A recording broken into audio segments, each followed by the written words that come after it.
Today we got the beautiful Miss Angela Means on the podcast. How you doing today? I'm really good. Thank you so much. Thank you for having me. Pleasure is all ours, like we said early on. Definitely happy to have you on. On a somber note, it seems like every time we look at Friday and we talk getting the conversation about a reboot going, another one of the legendary members passed away. We lost Tiny Lister a couple of days ago. Obviously, you sat beside him. How are you feeling with the loss of Mr. Lister right now? Um, it's unreal. It's so unreal because he was a big life. He was a big life, and he was a big part of the Friday franchise. He was an important element of the Friday franchise. I believe that the character that he brought to life was part of why it's why the project is legendary and a cult classic. He had so much to do with that. I said I wasn't gonna cry, and as soon as you started, I started crying. I'm sorry. I'm sorry. I'm sorry. Take your time. Definitely. No, it's fine. It's life. The last time I was with Tiny, we were traveling. We were doing a signing, and we had a really great time, and he was really good to me, and we left on such a beautiful note. And I knew that he cared about me a great deal, and he always told me, "I'm looking out for you. I'm looking out for you. you know."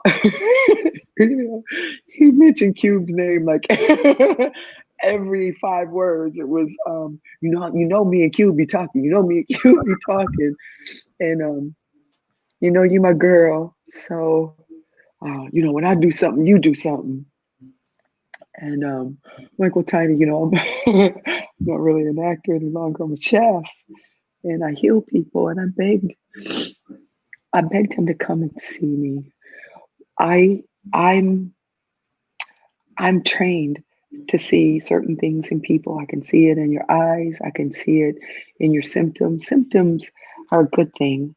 And what happens with medication is medication masks symptoms that you should um, view, and symptoms tell you something's wrong, and it's telling you to clean everything out. And when I saw Tiny, he had all of the symptoms, he had all of the signs, and I begged him.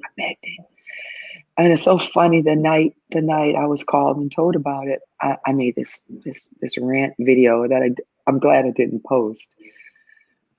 But I was a little angry. I was a little angry because he was so important to our community. He was important to me. He was important to every cast member that he's ever worked with.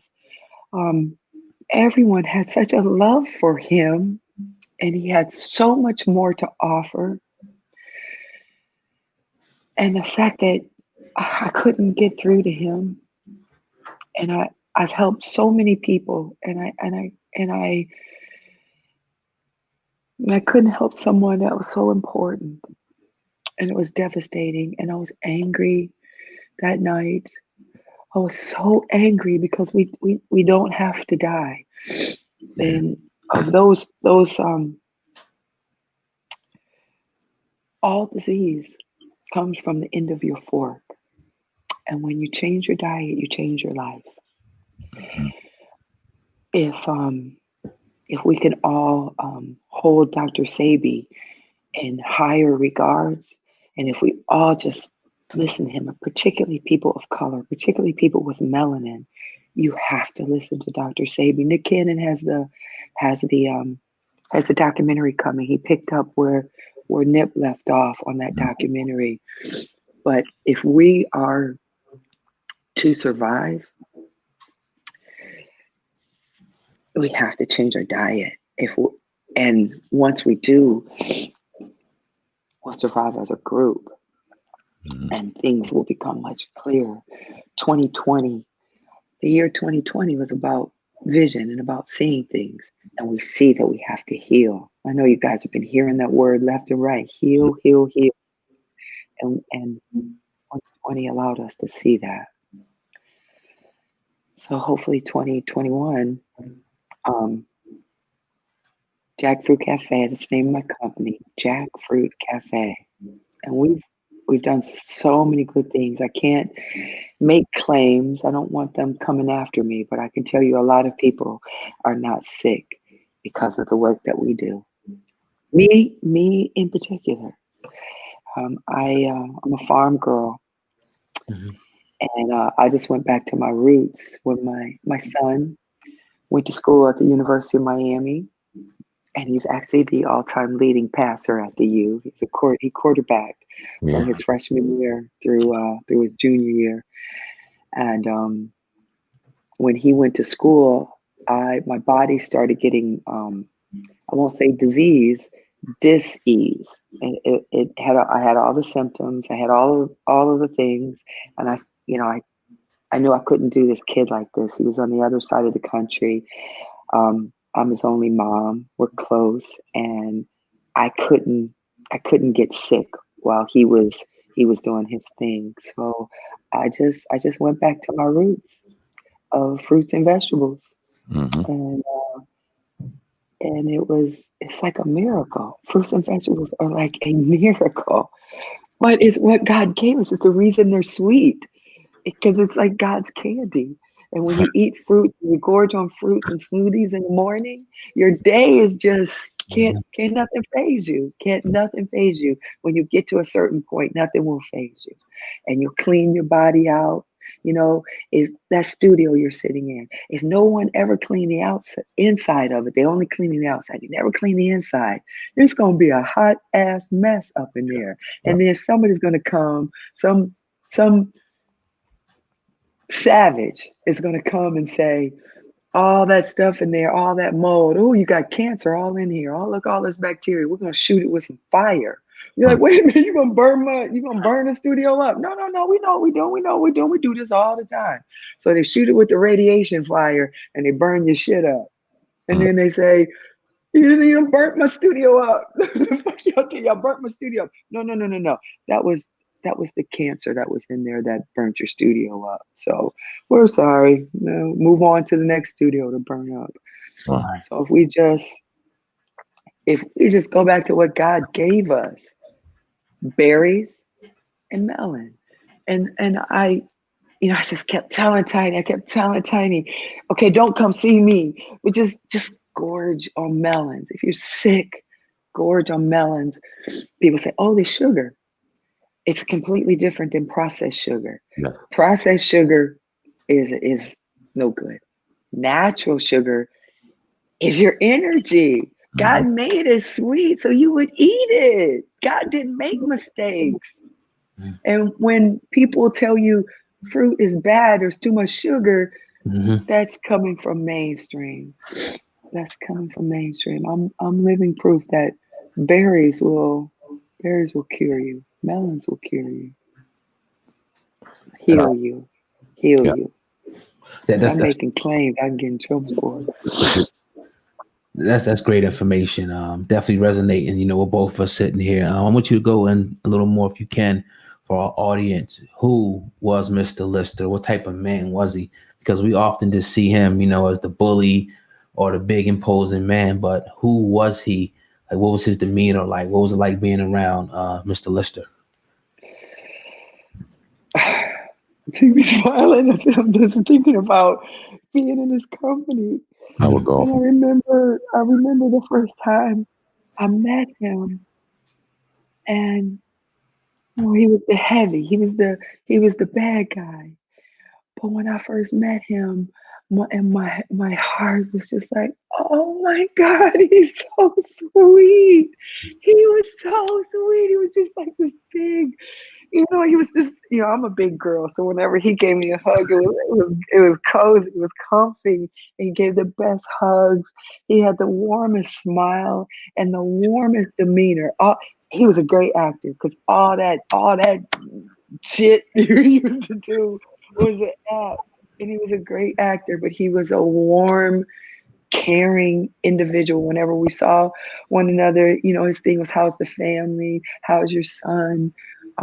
He cared. He was just warm. He was just a warm, sweet thing.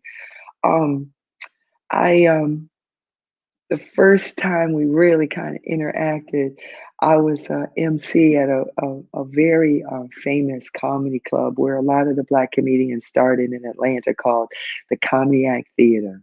Mm. It was a hot night. It was hot. And I was hot and I was rolling. I was feeling myself. And I had already roasted half the audience. And here come Tiny trying to heckle me. Right? So I didn't know his shtick. And he would come to the Comedy Theater in LA and intimidate the comics. And he would get on stage. He would like come on stage. I had no idea. Dang. So this big motherfucker come to the stage. I'm standing there like, okay, I'm gonna go with this. I'm like, I'm not scared of you. I'm not scared of you. I'm not. This big ass motherfucker put his hands on my throat. Now we're on stage, and I'm still performing, and I still got to keep this show going. Right. And I'm like. So I the first time I really look in his face, I'm like, this nigga look crazy. Where's security?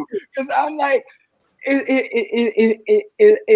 this motherfucker playing? Y'all got him. Look me, I'm holding the mic, and I mean, and everyone's cracking up because I am aware of pop culture, but I really wasn't aware of his shtick, and that it was. But I was like, so I looked in his face, and I was just like, God damn! I like ugly niggers, but God damn, nigga. What's wrong with your eyes? The more I talked, the more he was squeezing my throat. I was like, if somebody don't come get this motherfucker. Then I made him laugh. And that broke the ice. He was laughing. He goes, you funny motherfucker. I was like, get your ass off my stage. All right, y'all, come into the stage. And then afterwards, 3 years later, I played his leading lady. Felicia was his leading lady. Look, I'm still holding the microphone. Still on that jump. And when I got the job, it was he told me he was holding court one day. He was a big man with a big presence. And he liked to hold court. He liked to talk. He liked to talk about God. And he liked to talk about good things. And he liked to encourage people. And he liked to leave gems and nuggets and tell people they're going to be okay. Right. And I remember walking up and he was holding court one day. And he literally told me that I was at that time that I was the funniest female that he enjoyed watching on stage, and that it meant a lot once I really realized who he was and what he meant to not just our culture. Like, WWE ain't no joke. Those are, I mean, they're like Friday fans. They're everywhere. So, he left such a Deebo. We all made the script was perfect. It was a perfect script. Mm-hmm. It had character arcs. The characters were all defined. It was I do have to take this call. I'm sorry. No, do you think? Sophie, is everything okay? Yes, I'm sorry about it. But yeah, man, we here on the Hip Hop Uncensored podcast. She's probably should have muted herself, but it's all good, man. We getting it in with Angela Means. I think she's back now. Yeah, I'm sorry. That was the kitchen. So Deebo is not. It's a pronoun. It's a noun. It's a verb. I use it when I talk about the digestive system. The itis is literally Deebo. So the digestive system, when you overeat and when you eat things that you're not supposed to eat, the digestive system's trying to digest it, but it can't because you're not supposed to eat it and it doesn't have enough energy. Your whole body is just energy. So what your digestive system has to do is it has to go Deebo to heart. Give me some of that energy, pump. So now the heart is just like, oh shoot, here, take the shit. So now it's not enough. It's not enough energy to grind shit you're not supposed to eat. So now the digestive system is like, shit, brain, give me some of that energy. And it's like, oh shit, take it. So now we sitting up there half sleepy, We calling it the itis. We laughing and we that close from a heart attack because the digestive system has deboed all the energy in your body to digest some dead animal, some decomposing flesh. So Debo he's part of American lexicon.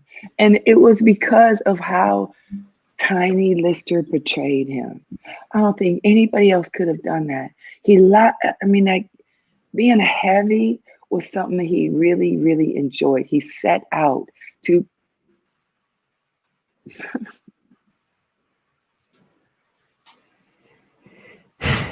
Hey, so let's talk about Friday because it's such a magical movie. And you talked about Tiny Lister's role as Debo, but your role as Felicia, it was just as iconic. It maybe not have went along with Friday after next, and I know Debo didn't take his role into next Friday and then Friday after next. But in that movie, legendary role, talk about that. How did you fall into the role of Felicia? Well, I had a list when I got to Los Angeles from Atlanta.